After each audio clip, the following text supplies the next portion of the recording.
Okay. तो हम capacitor के अगला नेक्स्ट वीडियो में डिस्कस करेंगे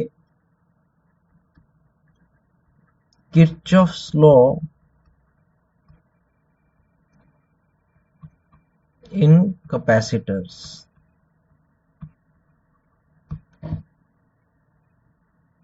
तो किरचॉफ्स लॉ इन कैपेसिटर्स कैसे अप्लाई किए जाते हैं इसको समझना है। ये किरचॉफ्स लॉ इलेक्ट्रिसिटी में भी आएंगे और एनसीईआरटी का सिलेबस है एनसीईआरटी का इलेक्ट्रिसिटी में, तो इसीलिए ध्यान से समझना है, काफी इजी है। इस ये कैसे अप्लाई होते हैं किरचॉफ्स लॉ, वो मैं एग्जांपल से समझाऊंगा। जैसे एक एग्जांपल लेते हैं हम, एग्जांपल 2.85। उस एग्जांपल में भी आपको एक इलेक्ट्रिक सर्किट गिवन है, तो पहले उस सर्किट को बना लेते हैं। तो आपको ऐसे एक इलेक्ट्रिक सर्किट दिखाया गया है जिसमें ये 3 कैपेसिटर दिखाए गए हैं, 2 माइक्रोफैरेड, 4 माइक्रोफैरेड और 6 माइक्रोफैरेड वैल्यू के। और इसके साथ 2 सेल भी दिखाए गए हैं। पहला सेल 10 वोल्ट का ऐसे कनेक्टेड है सर्किट में, और दूसरा सेल 20 वोल्ट वैल्यू का ऐसे कनेक्टेड है। तो आपको ये सर्किट गिवन है और आपसे पूछ रहा है इन द गिवन फिगर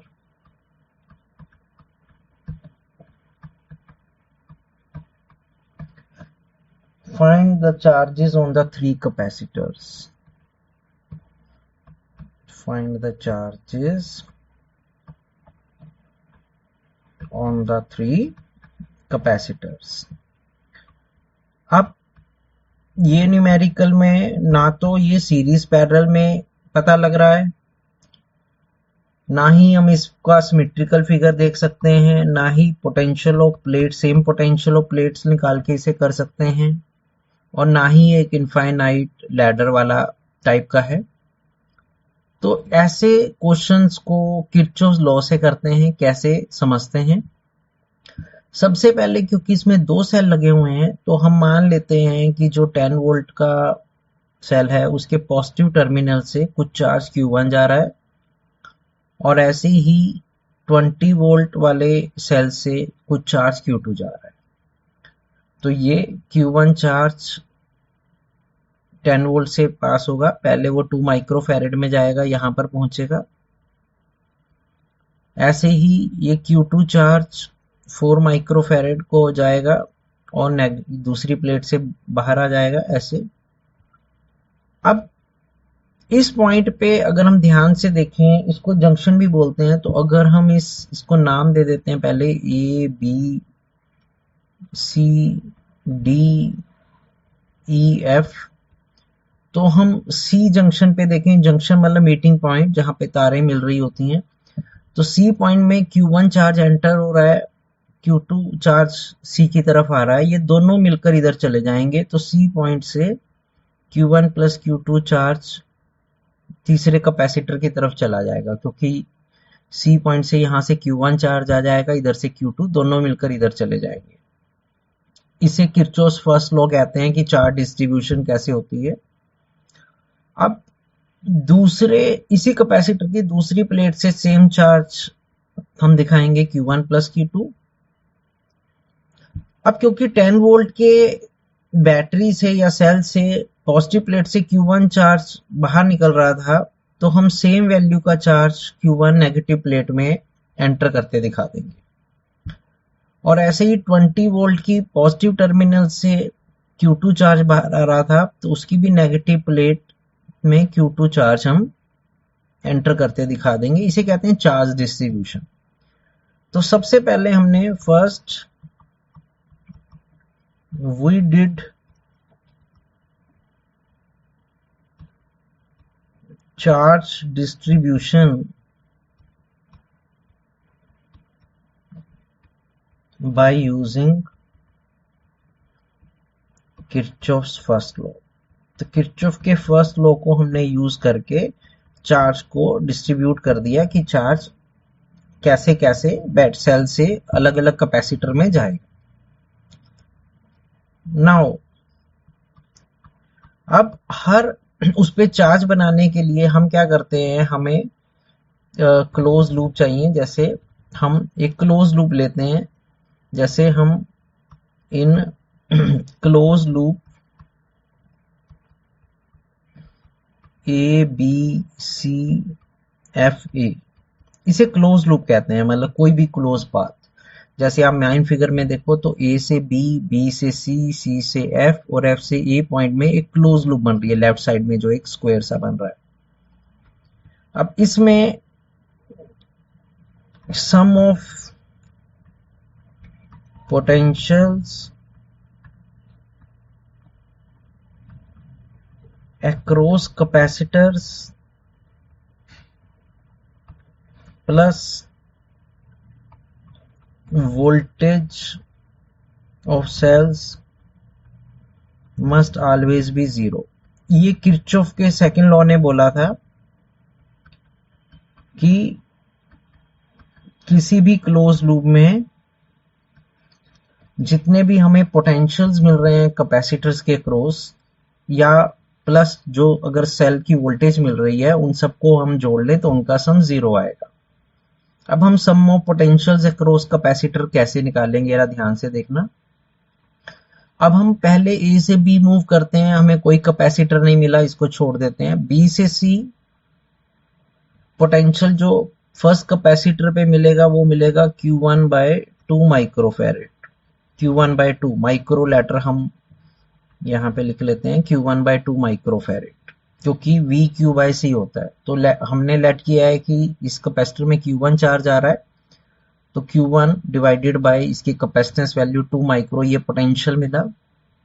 अब हम B से C के बाद C से F जाएंगे, क्योंकि हमारा क्लोज पाथ ABCFA है, तो A से B जाना है, फिर B से C, अब C से F।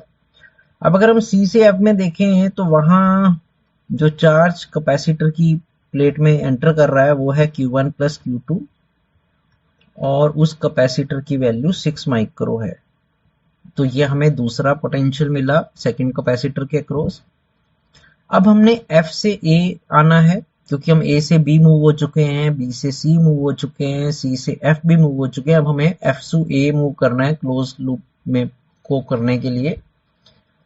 अब ध्यान से देखो, जब हम F से A मूव करेंगे तो हम इस सेल के नेगेटिव टर्मिनल में एंटर करेंगे पहले, F to A। अब इमेजिन करो कि आपको F से A मूव करना है, तो आप F से A की तरफ को आ रहे हो, तो हम इस सेल के नेगेटिव टर्मिनल में एंटर कर रहे हैं। तो आप सेल के जिस टर्मिनल में एंटर कर रहे हो वो साइन के साथ उसकी वोल्टेज की वैल्यू लिख लो उस सेल की। अब क्योंकि मैं नेगेटिव टर्मिनल में एंटर कर रहा हूं, तो ये -10, और इन सब का सम मैंने 0 के बराबर कर दिया, क्योंकि किरचॉफ के सेकंड लॉ ने यही कहा था कि जो sum of potential across all capacitors किसी लूप में मिलते हैं, प्लस जो वोल्टेज ऑफ सेल मिलती है, उन सब का सम उस क्लोज लूप में 0 होता है, राइट। तो ये आपको किरचॉफ सेकंड लॉ समझ में आ गया होगा। अब इसे मैं अभी इक्वेशन 1 क्या के रख देता हूं, तो ये हो जाएगा Q1/2, ठीक है। माइक्रो वर्ड हम हटा देते हैं, क्योंकि हमारा चार्ज का भी आंसर माइक्रो में आ जाएगा, plus Q1 plus Q2/6 is equal to 10, right. इसे चाहे तो हम और सिंप्लीफाई कर लेते हैं, जैसे 6 एलसीएम आ जाएगा, तो ये आ जाएगा 3Q1 plus Q1 plus Q2 is equal to 10। आप चाहो तो माइक्रो वर्ड को इधर क्रॉस मल्टीप्लाई भी कर सकते थे। तो ये हमारी इक्वेशन 1 बन जाएगी 4Q1 plus Q2 is equal to 60 micro coulomb. तो आई कॉल इट इक्वेशन 1। तो इस तरह से मैंने किरचॉफ फर्स्ट लॉ लगाकर चार्ज डिस्ट्रीब्यूशन कर लिया, और फिर किरचॉफ सेकंड लॉ लगाकर एक Q1 और Q2 में रिलेशन निकाल लिया। अब मेरे को एक लूप की और जरूरत है Q1 और Q2 फाइंड करने के लिए, क्योंकि मेरे पास चार्ज के सिर्फ दो ही वेरिएबल हैं, Q1 एंड Q2। अगर ये दोनों Q1 Q2 का आंसर आ गया तो मैं हर कैपेसिटर के अक्रॉस चार्ज निकाल सकता हूं। तो बेसिकली मुझे Q1 और Q2 फाइंड करना है। अब Q1 और Q2 में एक और इक्वेशन बनाने के लिए हम एक और क्लोज लूप चाहिए। तो मान लो मैं इसी फिगर के राइट साइड वाली लूप ले लेता हूं, यानी कि CFEDC। जनरली जिधर को चार्ज मूव कर रहा है, क्लोज का पाथ, लूप का पाथ उधर को ही लो। तो आल्सो जस्ट अ मिनट, तो also in close loop CFEDC। तो अब हमने एक और सेकंड क्लोज लूप लेनी है CFEDC। अब अगेन C से F मूव करो। C से F चार्ज जो जा रहा है वो जा रहा है Q1 प्लस Q2, और कैपेसिटेंस वैल्यू जो मिल रही है वो मिल रही है हमें 6 माइक्रो। फिर आप F से E मूव करो। अब अगर हम मेन फिगर में देखेंगे, अगर मैं F से E मूव करूंगा तो F से E में मुझे कैपेसिटर तो नहीं, एक सेल मिलेगा, और उस सेल की वैल्यू 20 वोल्ट है। और F से E मूव करते हुए क्योंकि मैं नेगेटिव टर्मिनल ऑफ सेल में एंटर करूंगा पहले, तो -20 लिख लो। फिर आगे चलो, प्लस E2D, हमें ना कैपेसिटर मिल रहा है ना सेल मिल रहा है, तो इसे छोड़ देते हैं। फिर D से C मूव करो। D से C में चार्ज आ रहा है Q2, और कैपेसिटेंस वैल्यू है 4 माइक्रोफैरेड, आप फिगर को देख सकते हैं। तो प्लस Q2/4 माइक्रो, और इन सबका सम भी हम 0 कर देते हैं। इसको भी थोड़ा सिंप्लीफाई करते हैं तो ये आ जाएगा Q1 plus Q2/6 plus Q2/4, -20 को राइट साइड ले जाते हैं, इज इक्वल टू 20, और माइक्रो वर्ड भी राइट साइड ले जाते हैं। इसे भी हम एलसीएम लेके थोड़ा सोल्व करते हैं। 6 और 4 का एलसीएम 12 हो जाएगा। ये 2 बचेगा, 2 मल्टीप्लाई हो जाएगा, ये हो जाएगा 2Q1 plus 2Q2 plus 12 divide by 4 3 होगा, तो ये 3Q2 हो जाएगा, is equal to 20 micro. Right, अब नेक्स्ट स्टेप में इसको भी हम इक्वेशन 2 बनाते हैं Q1 Q2 में, तो आ जाएगा 2Q1 प्लस 4Q2, नहीं 5Q2 हो जाएगा, 2Q1 plus 5Q2, 12 cross multiply हो जाएगा 240 माइक्रो। तो इस तरह से मैंने किरचॉफ्स लूप अप्लाई करके Q1 और Q2 में दो इक्वेशन बना ली। पहली इक्वेशन कह रही है 4Q1 प्लस Q2 60 माइक्रो है, और दूसरी इक्वेशन कह रही है 2Q1 plus 5Q2 is equal to 240 micro. अब हम इसे सॉल्व करते हैं एलिमिनेशन मेथड से। जैसे अगर मैं पहले Q1 को एलिमिनेट करना चाहता हूं, तो मैं इक्वेशन 1 में से माइनस करूंगा equation 2 after multiplying it with 2 coefficient equal करने के लिए। तो पहले मैं इक्वेशन 1 को लिख लेता हूं, 4Q1 प्लस Q2 बराबर है 60 माइक्रो, और उसके नीचे इक्वेशन 2 को लिखता हूं, लेकिन 2 से हर रकम को 2 से मल्टीप्लाई करने के बाद। तो ध्यान से देखो, मैंने इक्वेशन 2 की हर टर्म को मैं 2 से मल्टीप्लाई कर रहा हूं। तो फर्स्ट टर्म हो जाएगी 4Q1, सेकंड टर्म हो जाएगी 10Q2, और राइट साइड में टर्म हो जाएगी 480 माइक्रो। अब हम इन्हें माइनस कर देते हैं ताकि Q1 की टर्म कट जाए। ये 4Q1 से माइनस 4Q1 कैंसिल हो जाएगा। Q2 minus 10Q2 minus 9Q2 बचेगा, और राइट साइड में 60 माइनस 480 माइनस 420 माइक्रो बचेगा। तो हम यहाँ से Q2 के लिए सॉल्व कर लेते हैं। माइनस से माइनस साइन कट रहा है, 420 माइक्रो बाय 9, 3 3 सा 9, 3 14 सा 140। तो ये हमने पहला आंसर निकाल लिया कि जो चार्ज 2 होगा वो 140/3 माइक्रो कूलम होगा। राइट, अब एक बार Q2 आ गया तो हम इस Q2 की वैल्यू इक्वेशन 1 या इक्वेशन 2 में पुट करके Q1 के लिए सॉल्व कर सकते हैं। जैसे अगर मैं ये Q2 की वैल्यू इक्वेशन 1 में पुट कर दूं, use value of Q2 in equation 1, तो इक्वेशन 1 हमारे पास क्या थी, 4Q1 प्लस Q2। तो 4Q1 प्लस Q2 यानी कि 140/3 micro is equal to 60 micro. तो यहां से हम Q1 के लिए सॉल्व कर लेते हैं। 4Q1 बराबर आ गया 60 माइनस 140/3, माइक्रोलेटर कॉमन ले लेते हैं तो Q1 आ गया, 3 LCM आ जाएगा 180 माइनस 140 और ये 4 भी नीचे आ जाएगा।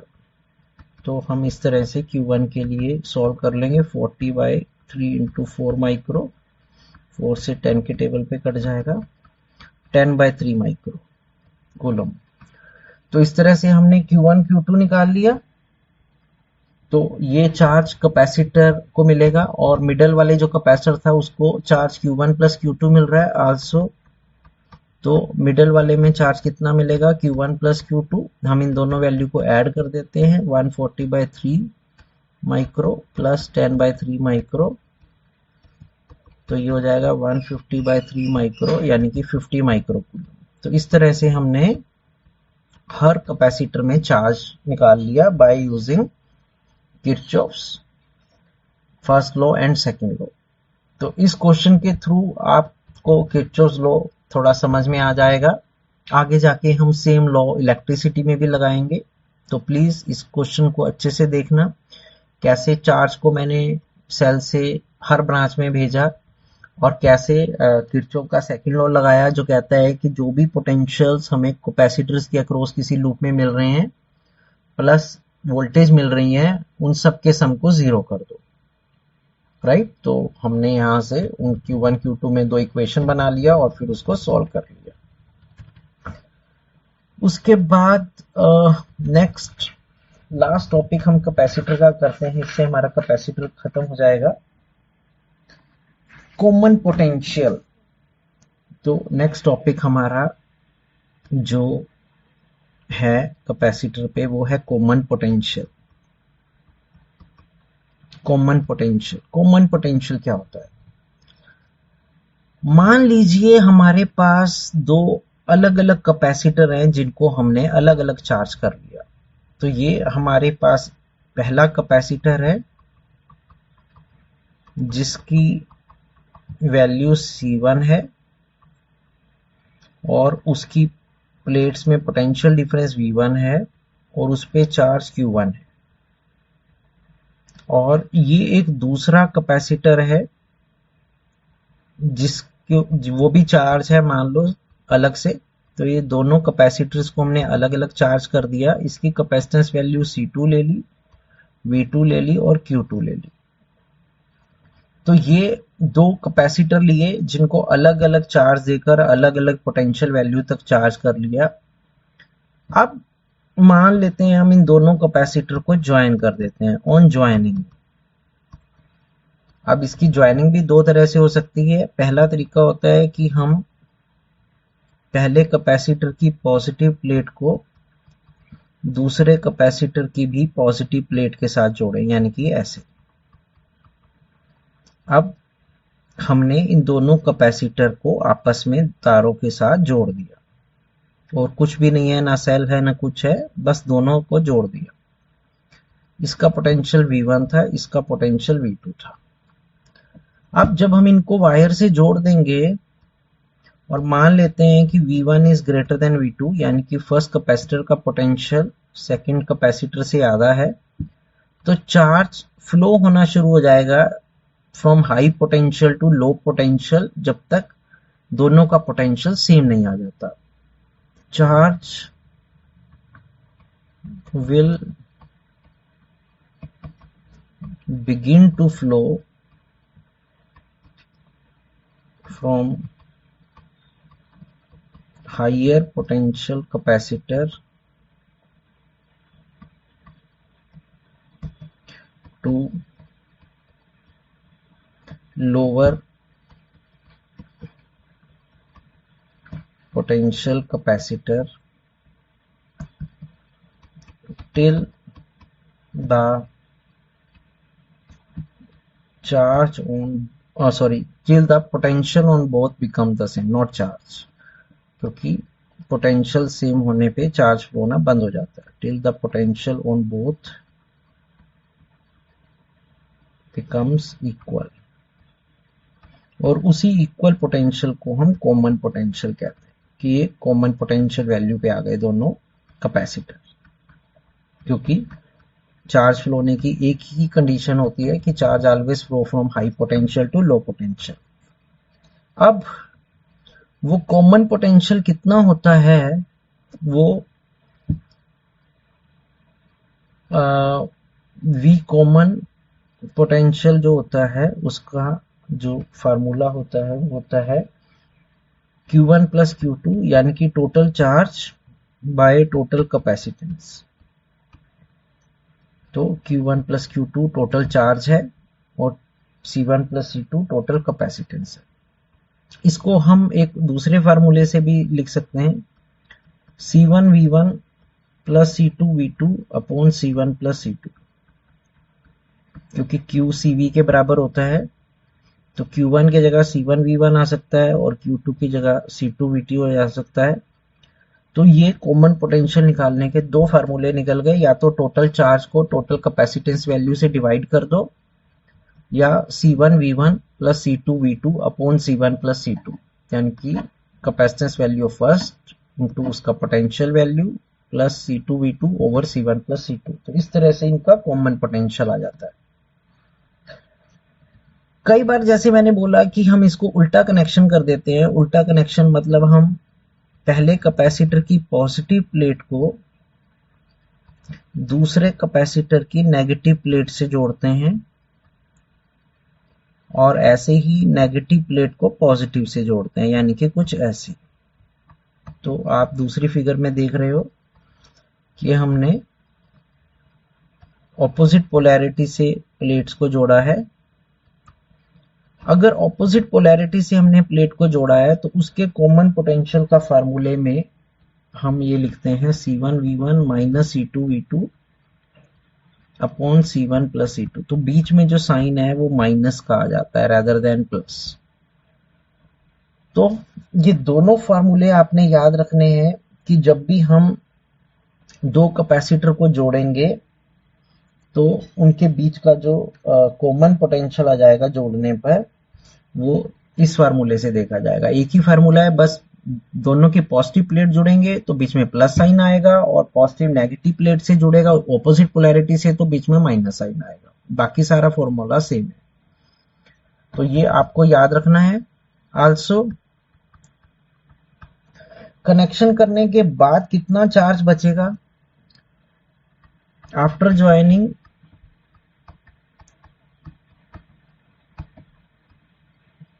Charge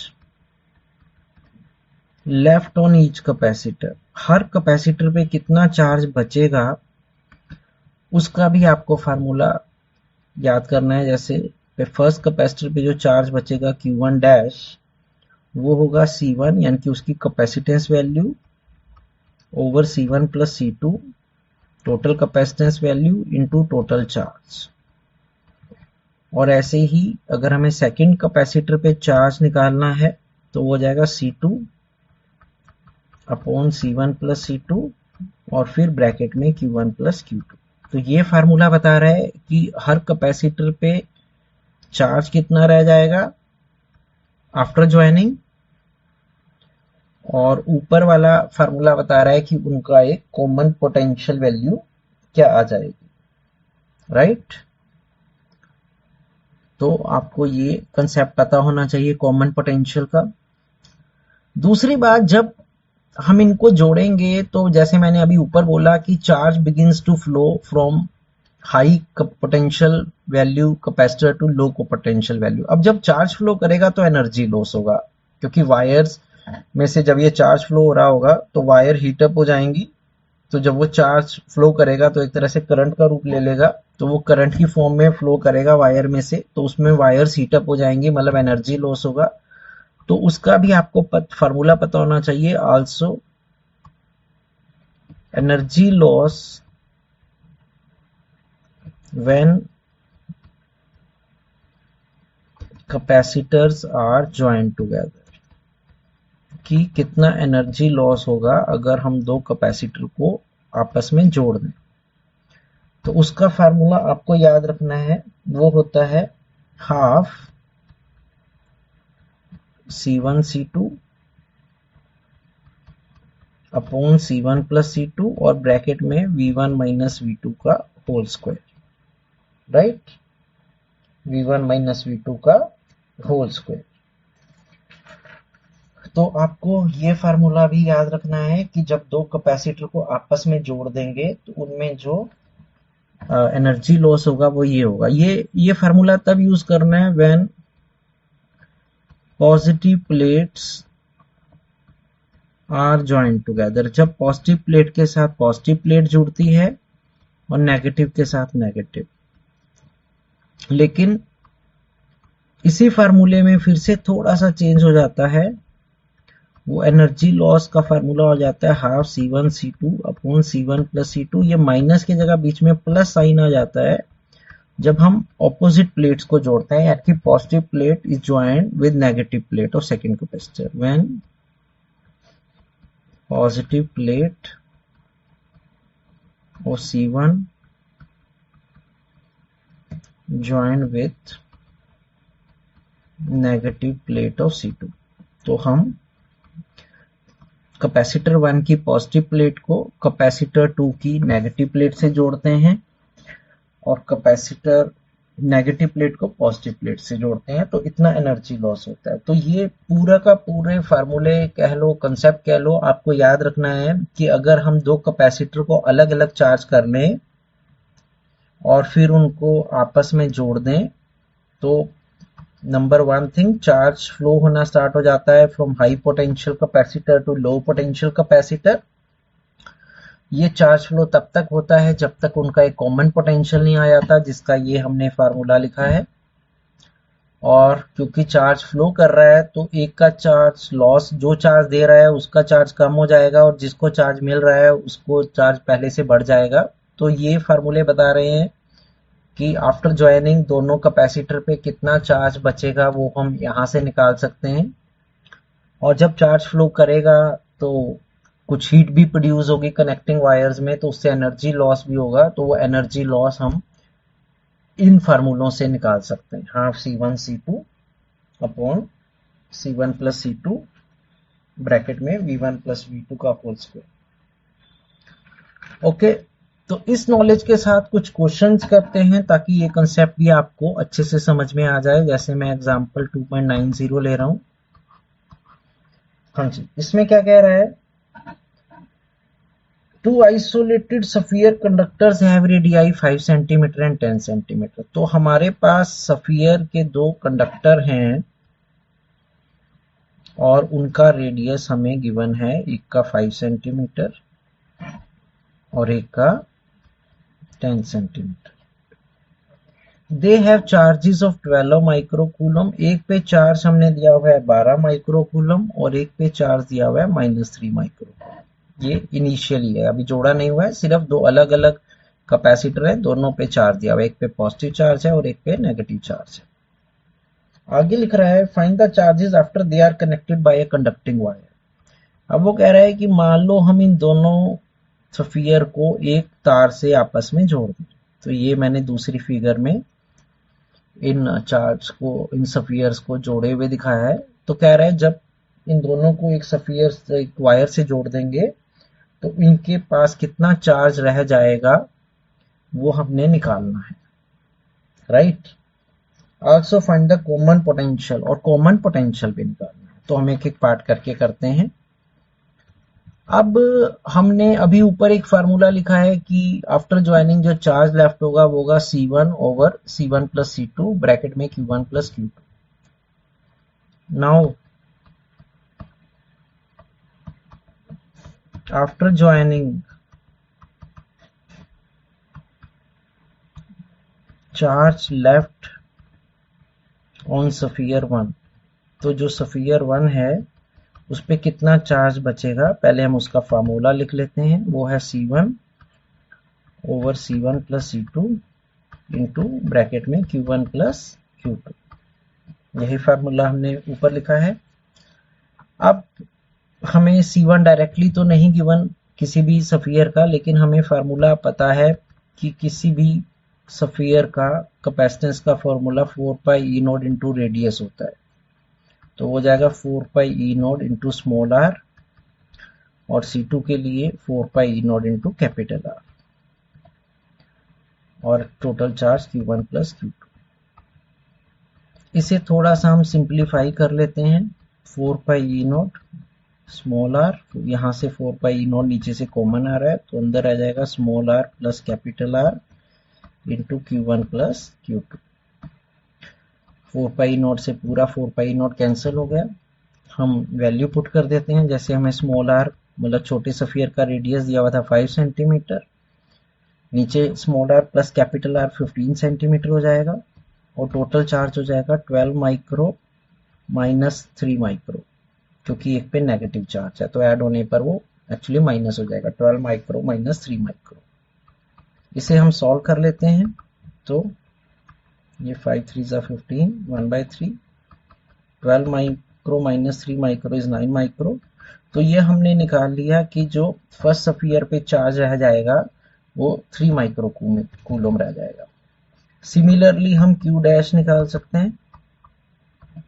Q2 dash,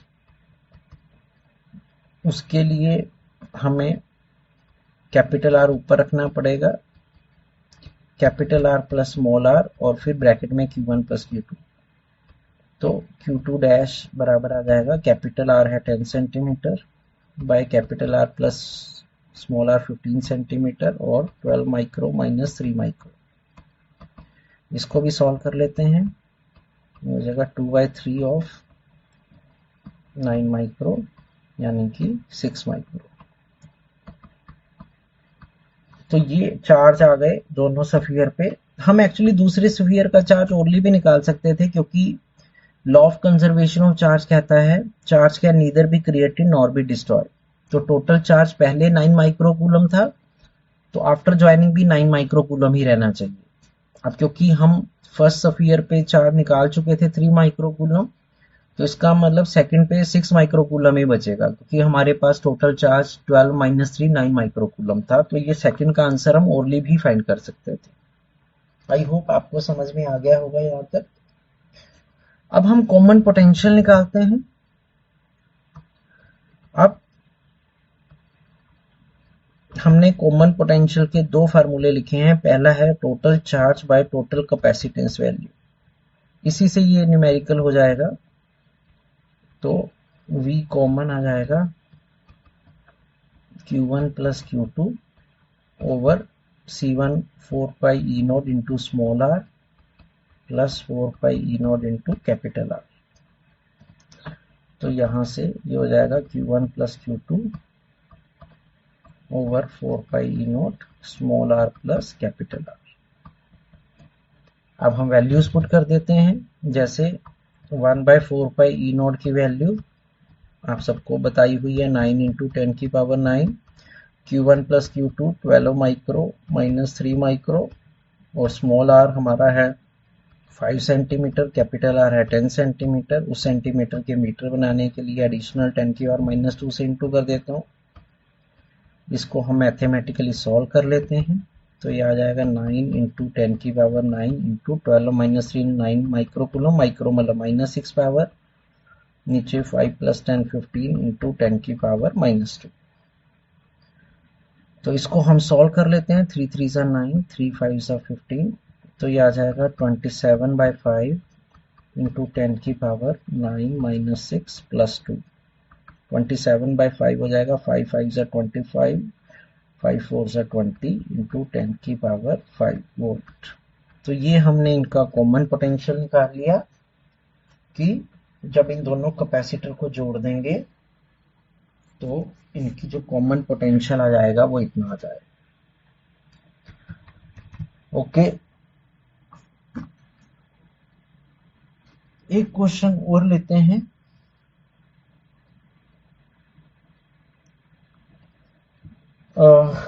example 2.91।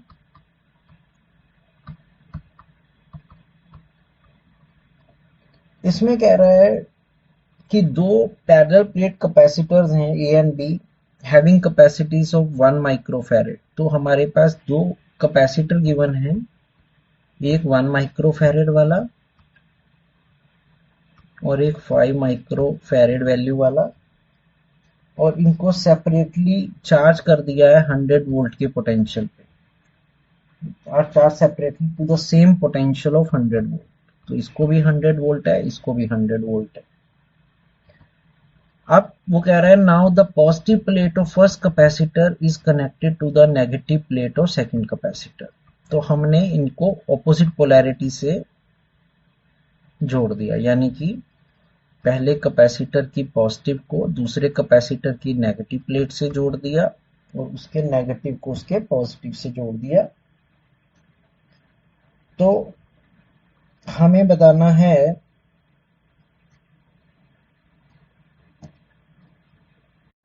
कि कितना कॉमन पोटेंशियल होगा और final charges on each capacitor. हमें final charge on each capacitor निकालना है। तो उसके लिए पहले हमें क्या करना पड़ेगा, हमें इस पे हम टोटल चार्ज निकालते हैं Q1। तो इसके सॉल्यूशन में हम पहले चार्ज ऑन फर्स्ट कैपेसिटर निकालते हैं कितना था। अब Q1 का फार्मूला होता है C1 इंटू V1। तो हमें C1 दिया हुआ है 1 माइक्रो और V1 दिया हुआ है 100। तो इसका मतलब फर्स्ट कैपेसिटर के पास चार्ज था 100 माइक्रो कूलम, और ऐसे ही जो चार्ज सेकंड कैपेसिटर पे था उसके लिए भी C2V2। तो हम सेकंड कैपेसिटर का भी चार्ज निकाल लेंगे 5 माइक्रो इंटू 100, यानी कि 500 माइक्रो कूलम। तो ये हमारे पास टोटल चार्ज था। इस चार्ज को हम नेगेटिव लेंगे क्योंकि हम उसके नेगेटिव प्लेट से ऐड कर रहे हैं।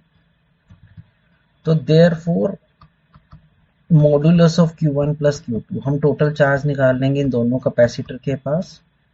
तो हो जाएगा 100 माइक्रो प्लस माइनस 500 माइक्रो का मॉडुलस, यानी कि modulus of minus 400 micro coulomb, यानी कि 400 माइक्रो कूलम। तो हमारे पास टोटल चार्ज इतना था। ये चार्ज एक को प्लस और एक को माइनस इसलिए लिया क्योंकि एक की पॉजिटिव प्लेट ली और दूसरे की नेगेटिव प्लेट थी। अगर दोनों की पॉजिटिव होते तो दोनों को पॉजिटिव लेते। अब यहां से हम पहले कॉमन पोटेंशियल निकाल लेते हैं कि जब इनको जोड़ेंगे तो कॉमन पोटेंशियल कितना आ जाएगा। अभी ऊपर फार्मूला बताया है, common potential is Q1 plus Q2 over C1 plus C2। तो हम इनका कॉमन पोटेंशियल निकाल लेते हैं Q1 प्लस Q2, ये मॉडुलस में लेना होता है। तो हो जाएगा 400 माइक्रो कूलम 10 की power minus 6 over C1 plus C2, यानी कि 1 माइक्रो प्लस 5 माइक्रो। तो ये हो जाएगा 400 बाई 6, 1 प्लस 5 6 होता है, 10 की power minus 6 micro bye micro cut जाएगा। तो ये हमने इनका पोटेंशियल निकाल लिया कि जोड़ने पर इनका पोटेंशियल 200 बाई 3 वोल्ट ईच आ जाएगा। ठीक है, दोनों पे इक्वल पोटेंशियल आ जाएगा 200 बाई 3 वोल्ट। नाउ अब क्योंकि हमें charge on first capacitor after connection निकालना है, मान लो से Q डैश Q1 डैश कह दें, तो होगा C1 इंटू V कॉमन, जो उसकी कैपेसिटेंस वैल्यू है इंटू द कॉमन पोटेंशियल, क्योंकि वही Q is equal to CV। अब C1 हमें गिवन है 1 माइक्रो और हमने कॉमन पोटेंशियल निकाला है 200 बाई 3। तो ये हमारा बड़े आराम से आंसर आ गया कि जो फर्स्ट कैपेसिटर पे चार्ज होगा after the connections are made वो होगा 200 बाई 3 माइक्रो कूलम। और ऐसे ही हम सेकंड कैपेसिटर पे भी चार्ज निकाल सकते हैं V2 इंटू C कॉमन। तो V2 है 5 माइक्रो और C2 हमने निकाला है 200 बाई 3। तो दूसरे कैपेसिटर पे चार्ज आ जाएगा 100 by 3 micro coulomb. So these will be the values of charge on both the capacitors after the connections are made. तो ये भी कॉमन पोटेंशियल पे एक न्यूमेरिकल है। एक और क्वेश्चन लेते हैं, एग्जांपल 2.92। उसमें क्या कह रहा है, एक कैपेसिटर है जिसकी वैल्यू 5 माइक्रोफैरेड है और उसे हमने चार्ज कर लिया 20 वोल्ट पोटेंशियल तक। तो हमने इसको ये चार्ज कर लिया।